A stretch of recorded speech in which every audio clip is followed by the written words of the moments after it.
ATK in this thing. TKG, what is good with y'all? Man, listen. With 2021 underway, it almost feels like a restart to the season of all music genres. Specifically talking about rap though, there were a lot of rappers that either had a weak or lackluster 2020. And today we're going to talk about 10 rappers that I feel like need to pick up the pace, or a rapper I feel like needs to add some momentum that 2020 obviously took away. But I'm going to spice things up though.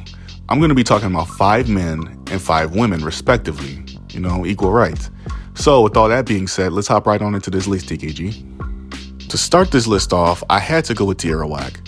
Ever since she made XXL in 2019, people have been patiently waiting for her to finally blow up. Honestly, I'm one of those people. Tierrawack has something very unique to offer the rap game, and she definitely has the sound of a superstar, but the problem is she doesn't have the look of the current superstars of her gender. And if you don't know what I mean by that, then I mean she doesn't have a big ass or a super cute face. I mean, she is cute, but she isn't super cute. Like, Nicki Minaj cute. You know what I'm trying to say, manufactured cute. Sadly, to get by as a woman rapper, you have to show as much skin as possible so they can put you on a billboard or in a magazine or something. I personally think that the closest woman to becoming a star without having to fit that bad bitch image is either Rhapsody or Tierrawack. I feel like all Tierrawack really needs to do is to be more vocal on social media or be more of a presence in general, and she honestly could see herself becoming one of the next big things of rap, truthfully. Next up, we have Mask The Slump God, and it really started to seem like Ski Mask was retired from rap. Understandably, Ski Mask took time to himself after the deaths of his 2 best friends, XXXTentacion and Juice WRLD. We got some singles here and there, but not any consistent, substantial work. Although he wasn't dropping music, we did get an occasional Ski Mask tease for an album, fake or not. Ski Mask has also started to show himself more and more as time went by. And if you don't know, Ski Mask has also announced that he's going to be dropping all 2021, like all year.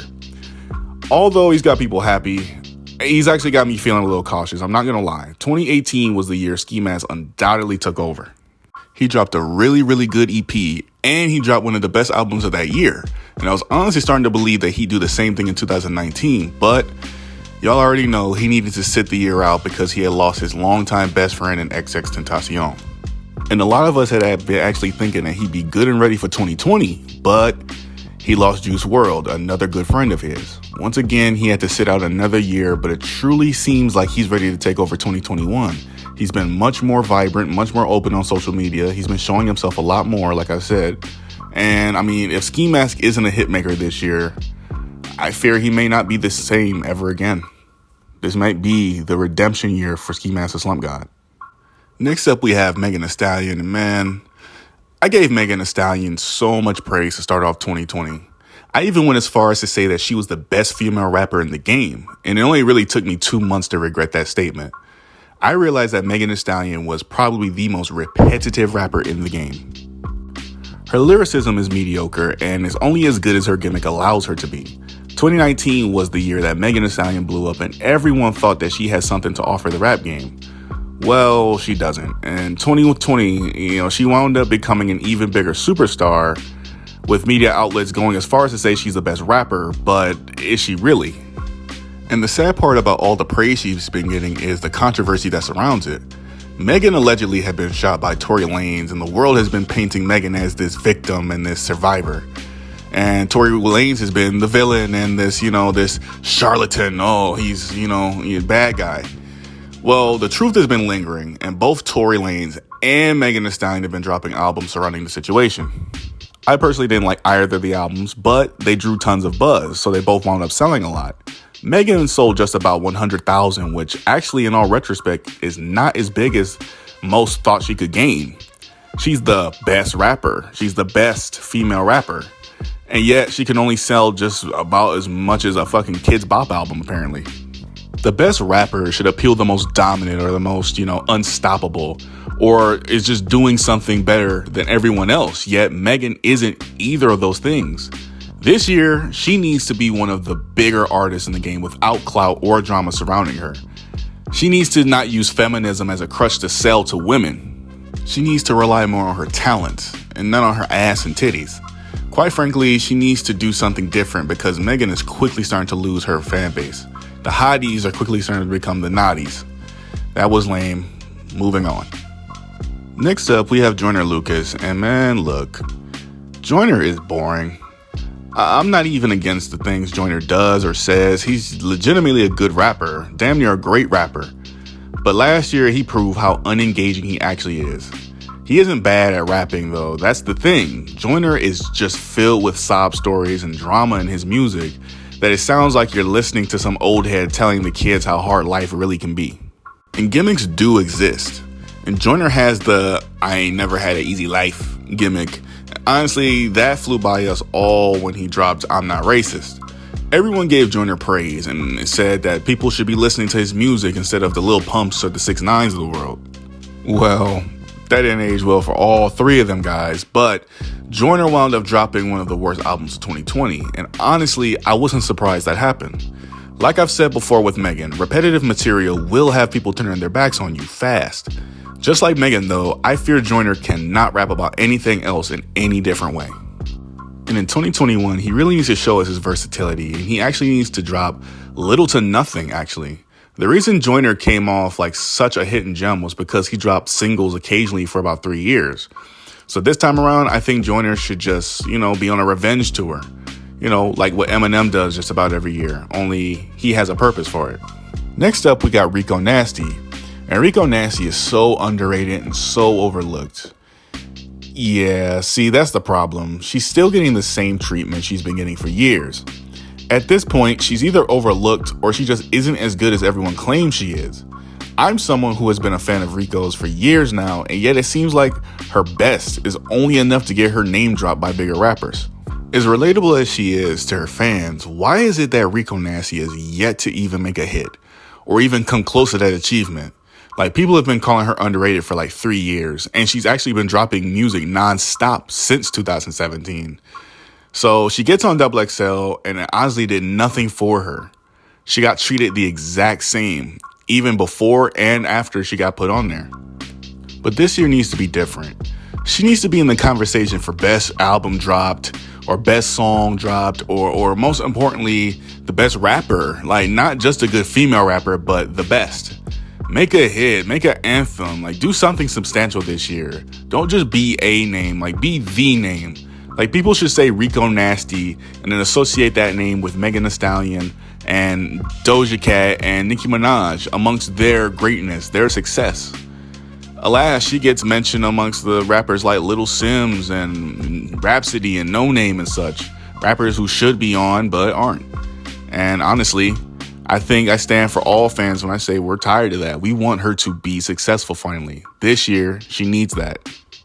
Next up, we have Kanye and Lil Wayne. And I'm kind of cheating with this one. Kanye and Lil Wayne are two legends of the game. It's undoubted. But if I had to begin listening to rap for the first time in 2020, I may have very well have said that Lil Wayne was one of the worst rappers, probably of all time. Actually, I did already. Not of all time, just the worst of 2020. Lil Wayne is a GOAT of the rap game. That's not going to change. But his position on that mantle is slipping very fast. 2020 may have been Lil Wayne's worst year by far for music. And in 2021 is simple. Kanye and Lil Wayne need to reassure that they haven't lost a step. Lil Wayne's talent is regressing fast. And Kanye is starting to sound like a sellout. Switching up his rap style and even going as far as to make whatever the hell Lift Yourself was. And his genius is slowly turning into ignorance for the game. Wayne needs to remind all of us what made us fans in the first place. If you were a fan of his, that is. Kanye just needs to give us anything other than what he's been giving us. Please. I really don't want to start calling these two has-beens. That's just going to be really depressing if I look at Kanye differently. And if I look at Lil Wayne differently. That's just going to be really, really sad. Next up, we have Rhapsody. And Rhapsody is the best conscious female rapper in the game. And I don't mean to marginalize when I put her up against the female. I'm just saying, if we're talking about females, she is the best conscious female rapper in the game. Rhapsody out-rapped Kendrick and Cole on their songs. And I'm not saying that it's impossible to do that. I'm just saying that it's very hard to do that. But this sounds crazy just because she's a woman, and women aren't supposed to ever be better than men at rapping, which is very, very false. Now, there's absolutely nothing wrong with Rhapsody. But I'm actually starting to believe that she does not care about mainstream success. And there's nothing wrong with that. But us as her fans think that she deserves all her flowers. Now, obviously, Rhapsody is a female. She's a woman. And you know what that means. She cannot succeed in the rap game unless she raps about how great her head game is or how big her ass is. So with that being said, in 2021, Rhapsody simply needs to become the barrier breaker in the game. Prove women do not need to be pretty to make an OnlyFans to be noticed. I'm not saying that Rhapsody isn't pretty. She has a unique look to her. She's just been a name drop for way too long. It's time she become what her skills can make her, and that's an undoubted legend. All she needs is to unlock. All she needs to do is break through and show the world that you do not have to be some supermodel to sell. Simply put. Next up, we have Corday. Now, last year, I said Corday was wasting his potential. He's sitting around not doing anything. He has the audacity to drop 2 fucking singles last year and think that was enough to keep people caring. He is not Kendrick. He is not Cole. He is not Drake. And obviously, he's not Nicki Minaj. Those are rappers who can be away for 5 years, 10 years, and then drop a single and have it be the most listened to track of the year. Corday literally had his album Lost Boy nominated for a Grammy and had everybody on their heels wanting more, and he disappeared as quickly as he came. Like, Corday has all the tools to be another great young rapper, but he's paying all the attention to all the things that isn't rap, isn't music. Those are the things that are going to keep him rich and keeping people invested. 2021 needs to be the year that Corday reassures us that he is exactly what we think he is. And keyword is think, because all of this could be in our heads. With the right fan base and the right amount of attention, though, I'd go as far as to say Corday could be a top 5 rapper as soon as 2022, 2023, really. He could be the next best thing.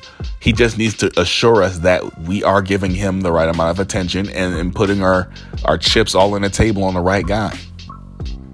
Next up is Chica. Now, y'all are going to have to change my mind on this one. I think Chica is an industry plant. I'm sorry. So there goes the logic that I only dislike the slut rappers that, rap about their ass and everything, like Megan and Cardi and Nicki. Chica's a good rapper, don't get me wrong, but this girl popped up out of nowhere. Nobody heard of her, and she just all of a sudden pops up on XXL, and I even got to hear her in 2K. Now, she's getting nominated for a Grammy, and I honestly don't know what she did to deserve it. As a matter of fact, before 2020, who can honestly quote a Chica lyric or song? If you look on Wikipedia, though, it says she was popular in 2016, which, I'm sorry, either I've been living under a rock or Wikipedia is big capping. Maybe she could have been popular and I just didn't know her. But I mean, if she was popular, why wasn't her music also popular? Clearly, I'm going to need Chica to prove that she's not an industry-made project. Because crazy, if she is an industry plant, she's probably not a good one. She's definitely not a good industry plant. Chica should be on billboards, and oddly enough, the Billboard charts. Yet she's labeled as this bisexual plus-size hero. But just like Joyner, gimmicks can kill anyone's momentum, and I do mean anybody. As powerful as your message can be, people can easily say it's corny. Chica just needs to prove that she is exactly what everyone's hyping her up to be. This next superstar, this next hero, this, forbidden sound that they don't want you to hear, but they push and want you to hear anyways. So instead of being on billboards, and I mean the billboards you see outside, let's see her on some charts. Let's see Chica be in top 10s. Let's see her make some number 1s. Let's see her change the world. It's time for Chica to be what they're trying to build her up to be. And that's one of the next best rappers, and not just one of the next best female rappers. I'm sure that would be offensive to her. I mean, one of the next best rappers, period. Lastly, we have JID. Now, quite frankly, 2017 was the year we all found out about who could possibly be a GOAT with enough success. Now, that's JID. And JID was probably the most underrated rapper in 2017. I mean that. 2018, we began to really see what JID was capable of. The Never story was great. DiCaprio 2 was good. But I fear that whatever comes next may not, grab people's attention like the other 2 albums, just based off of the overall opinion of DiCaprio 2. Now, JID is probably one of the only ones in Dreamville who can appear as a star on his own, other than J. Cole, obviously. But this just might be a me thing. The more time goes by, the more I care less for a JID project. And again, that might just be me. But believe it or not, I have not listened to JID in months, despite me telling everybody that he is one of my favorites. And this is where one of my subs says, so you were capping even though you said, yeah, nigga, relax. I still like JID, and he has some of the best music out, and definitely is one of the best I've listened to. But what I'm trying to say is his old stuff is starting to bore me, and his newer releases are starting to sound like his older releases. Now, if JID is going to come out with anything this year, I'm going to need him to truly stand out this time. Be beyond Dreamville, like be beyond yourself. I can't believe I'm about to say this, but if JID can't give us a different vibe this year, then simply put, I don't know how many people are going to keep on calling him underrated. I want JID to succeed because, again, he is a rapper I think can be a GOAT with enough attention and success.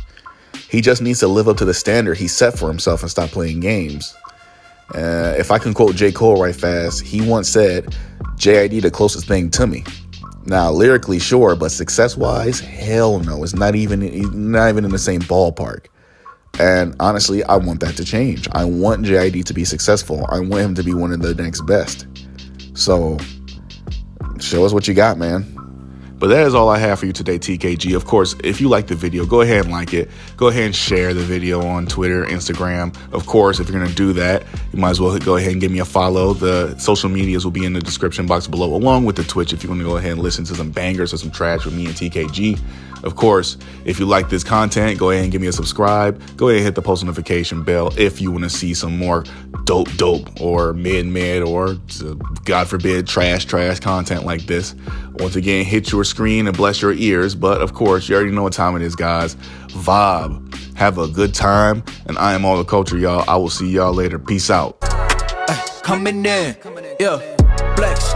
I just wanna win. Yeah.